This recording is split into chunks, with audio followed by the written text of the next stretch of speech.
keempat, surah An-Nasr.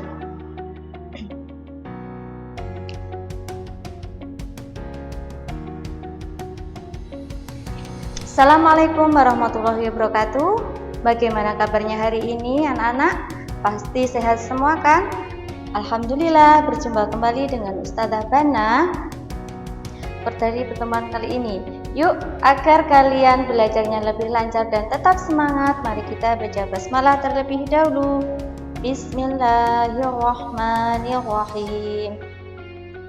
Mari kita mulai pelajaran, yaitu yang pertama mengenai tentang bab 1, yaitu surah An-Nasr.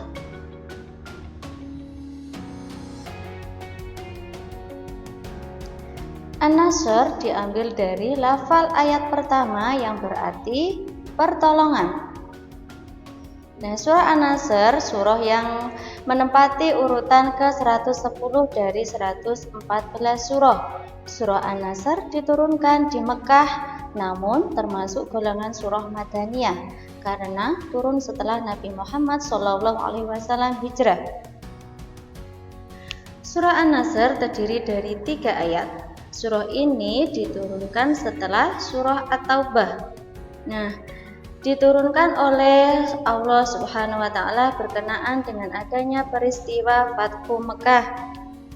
Apakah yang dimaksud dengan Fathu Mekah? Nah, Fathu Mekah yaitu peristiwa pembebasan kota Mekah oleh kaum muslimin terhadap kaum kafir Quraisy. Nah, setelah kita mengetahui penjelasan dari surah An-Nasr, mari kita mempelajari tentang lafal surah An-Nasr. Sebelum kita mulai, kita baca basmalah terlebih dahulu. Bismillahirrahmanirrahim.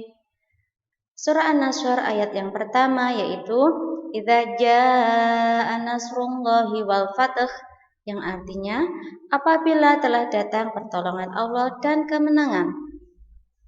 Yang kedua, wa ra'aitan nasa yadkhuluna fi dinillahi afwaja, yang berarti dan engkau melihat manusia berbondong-bondong masuk agama Allah.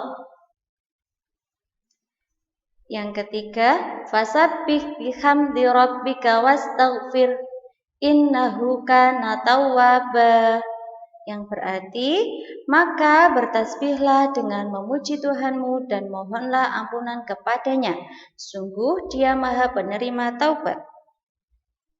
Setelah kita melafalkan bunyi surah An-Nasr, kita memahami tentang isi kandungan surah An-Nasr. Kenapa surah An-Nasr itu diturunkan sebab turun surah An-Nasr diwahyukan kepada Rasulullah SAW berkaitan dengan peristiwa pembebasan kota Mekah atau disebut dengan Fathu Mekah. Ketika Rasulullah SAW memasuki kota Mekah, pasukan Quraisy menyerang kaum muslimin. Maka Khalid bin Walid selaku panglima perang memerintahkan pasukannya untuk menggempur pasukan Quraisy.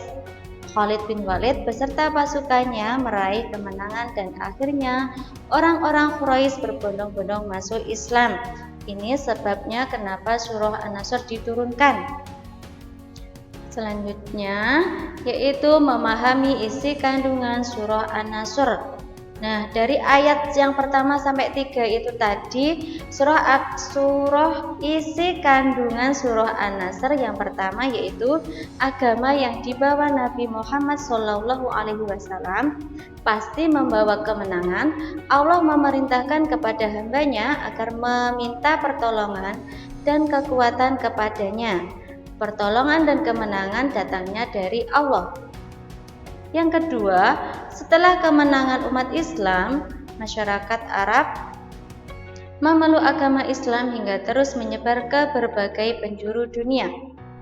Yang ketiga, Allah Subhanahu wa taala memerintahkan kepada Nabi Muhammad SAW untuk bertasbih, memuji Allah dan memohon ampun kepadanya. Nah, ini tadi penjelasan dari surah An-Nasr. Demikian pembelajaran hari ini. Mari kita akhiri pelajaran dengan membaca hamdalah. Alhamdulillahi Rabbil Alamin. Untuk selanjutnya akan Ustazah kirimkan tugas tertulisnya melalui media WhatsApp. Selamat belajar. Wassalamualaikum warahmatullahi wabarakatuh.